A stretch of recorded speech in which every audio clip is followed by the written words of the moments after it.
जब इजराइल ने ईरान पर हमला किया तब क्या हुआ और निशाने पर क्या था? क्यों हुआ हमला और कौन मारा गया? इजराइल ने क्या दावा किया और ईरान की क्या प्रतिक्रिया रही? आज इस सारे सवालों के जवाब हम इस वीडियो में जानेंगे।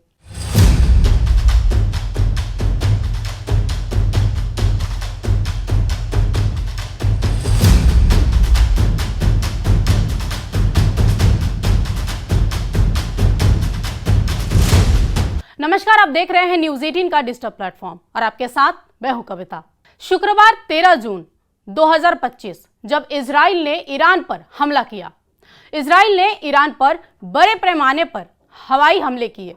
इन हमलों में ईरान के परमाणु संयंत्रों, सैन्य ठिकानों और राजधानी तेहरान को निशाना बनाया गया। इजराइल ने इसे प्री एक्टिव स्ट्राइक यानी कि संभावित खतरे से पहले की कार्रवाई करार दिया। तो निशाना था परमाणु संयंत्र नातांज, जो कि एक मुख्य यूरेनियम संवर्धन केंद्र है। उसके ऊपरी हिस्से को पूरी तरह से नष्ट करने की पुष्टि की गई, जो IAEA मुख्य राफेल ग्रासी ने की है। हमले का दूसरा निशाना था सैन्य ठिकाने, जो तेहरान के इमाम खुमैनी अंतर्राष्ट्रीय हवाई अड्डे के आसपास शिराज और तबरीज में सैन्य अड्डे शामिल थे। और तीसरा जो है वो बैलिस्टिक मिसाइल केंद्र था। ये सारे इतने बड़े हमले थे कि ईरान के वरिष्ठ 6 IRGC कमांडर इस हमले में मारे गए और 20 अन्य सैन्य अधिकारी भी इस हमले में मारे गए। ईरान के 6 वरिष्ठ IRGC कमांडर के नाम भी सामने आ चुके हैं, जिसमें मोहम्मद बाघेरी, जो ईरान सशस्त्र बल के चीफ ऑफ स्टाफ थे, वो भी इसमें मारे गए। इसके अलावा IRGC मुख्य हुसैन सलामी, जो बैलिस्टिक मिसाइल प्रोग्राम प्रमुख थे, वो भी मारे गए। आमिर अली हाजीजादे, खतर अल अंबिया सेंट्रल मुख्यालय के प्रमुख Gholam Ali Rashid, drone unit commander Taher Pour और वायु रक्षा यूनिट कमांडर दाऊद शेखियन इस हमले में मारे गए। वहीं हमले को लेकर इजराइल का एक बड़ा दावा सामने आया है, जिसमें IDFC प्रवक्ता ब्रिगेडियर जनरल एफी डेफ्रिन ने कहा कि नातांज संयंत्र को गंभीर नुकसान पहुंचा है और ऑपरेशन राइजिंग लायन अभी शुरुआती चरण में है। इजराइल का कहना है कि हमले का मकसद ईरान की परमाणु और मिसाइल क्षमता को नष्ट करना था, लेकिन हमले के बाद ईरान ने भी अपनी प्रतिक्रिया दी है। Moments ago, Israel launched Operation Rising Lion, a targeted military operation to roll back the Iranian threat to Israel's very survival. This operation will continue for as many days as it takes to remove this threat. Moments ago, Israel launched Operation Rising Lion, a targeted military operation to roll back the Iranian threat to Israel's very survival. This operation will continue for as many days as it takes to remove this threat. Iran ने जवाबी कार्रवाई में Israel पर सैकड़ों ballistic मिसाइलें दागी, जिसमें तेल अवीव और यरूशलम निशाने पर थे। ईरान के सुप्रीम लीडर अयातुल्लाह खामनेई ने इजराइल को युद्ध शुरू करने का दोषी ठहराया और कड़ा जवाब देने की धमकी दी। ईरान के UN राजदूत आमिर सईद इरावानी ने दावा किया कि हमले में 78 लोग मारे गए, जिसमें ज्यादातर नागरिक थे और 320 से ज्यादा लोग घायल हुए। तो आखिर ये हमला हुआ क्यों?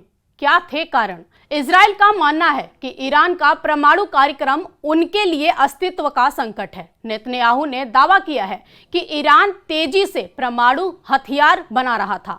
IAEA की हालिया सपोर्टर्स में भी कहा गया है कि ईरान के पास 60% शुद्धता वाला यूरेनियम है, जो 6 से 9 परमाणु बम बनाने के लिए काफी है। इन हमलों के लिए मध्य पूर्व में तनाव चरम पर है। तेल की कीमत 9% बढ़ गई है, क्योंकि क्षेत्र में तेल आपूर्ति बाधित होने का खतरा बढ़ गया है।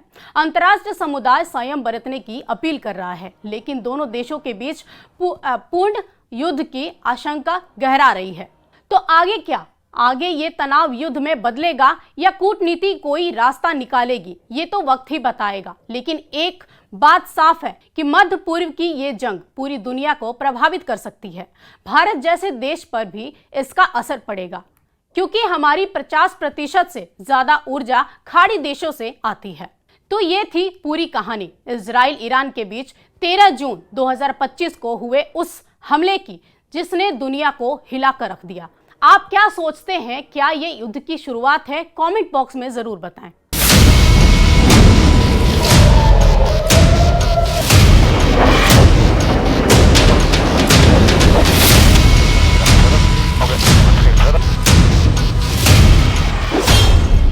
इजराइल पर ईरान का जबरदस्त पलटवार।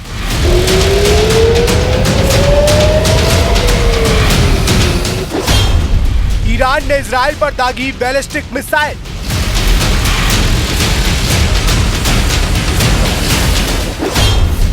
ईरान का यरूशलेम और तेल अवीव पर टारगेट।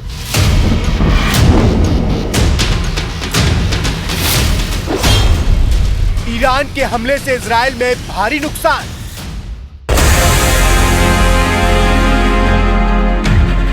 ईरान और इजराइल के बीच तनाव बढ़ता जा रहा है।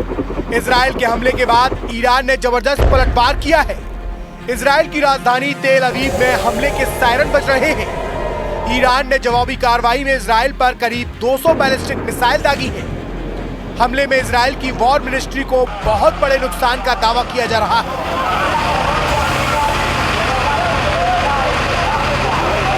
सेंट्रल इजराइल में ईरान के बैलिस्टिक मिसाइल हमले के बाद कई घरों को नुकसान पहुंचा है। इन हमलों में कम से कम 50 से ज्यादा लोग घायल बताए जा रहे हैं। इजरायली रक्षा बल यानी कि आईडीएफ के मुताबिक ईरान की तरफ से हो रहे मिसाइल हमले के बाद पूरे देश में हवाई हमले के सायरन बजने की वजह से लाखों इजरायली नागरिक एक बार फिर बंकर में शरण लेने को मजबूर हैं। ईरान की सेना ने इजराइल पर सैकड़ों बैलिस्टिक मिसाइल और ड्रोन दागे हैं। इजराइल के ऑपरेशन राइजिंग लाइन के जवाब में ईरान की तरफ से ऑपरेशन ट्रू प्रॉमिस शुरू किया गया है। ईरान रिवोल्यूशनरी गार्ड्स ने इजराइल में दर्जनों ठिकानों पर हमलों की पुष्टि की है, जिसमें कई लोगों के घायल होने की खबर है। हालांकि इजराइल के अधिकारियों की तरफ से दावा किया गया है कि उन्होंने ईरान की ओर से दागी गई 150 से ज्यादा मिसाइलों में से दर्जनों मिसाइलों को इंटरसेप्ट किया है। इजराइल के मुताबिक उसकी सेना बड़े हमले के लिए तैयार है। इजराइल ने अपने नागरिकों से शेल्टर होम के पास रहने और होम फ्रंट कमांड के निर्देशों का पालन करने की अपील की है।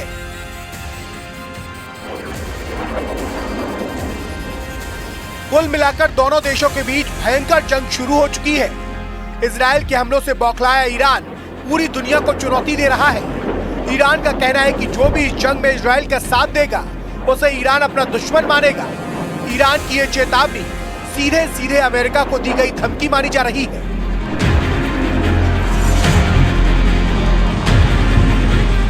इस बीच इजरायली फाइटर जेट्स ने एक बार फिर ईरान पर हमले शुरू कर दिए हैं। लगातार दूसरे दिन ईरान की राजधानी तेहरान को निशाना बनाया गया है। सोशल मीडिया पर वायरल वीडियो में तेहरान का मेहराबाद इंटरनेशनल एयरपोर्ट आग की लपटों में घिरा दिखाई दिया और आसपास के इलाकों में धुएं का गुबार उठता दिखाई दिया।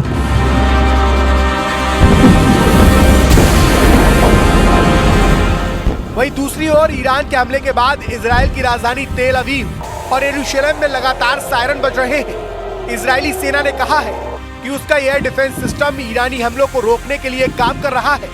अधिकारियों ने लोगों से सुरक्षित ठिकानों पर जाने की अपील की है।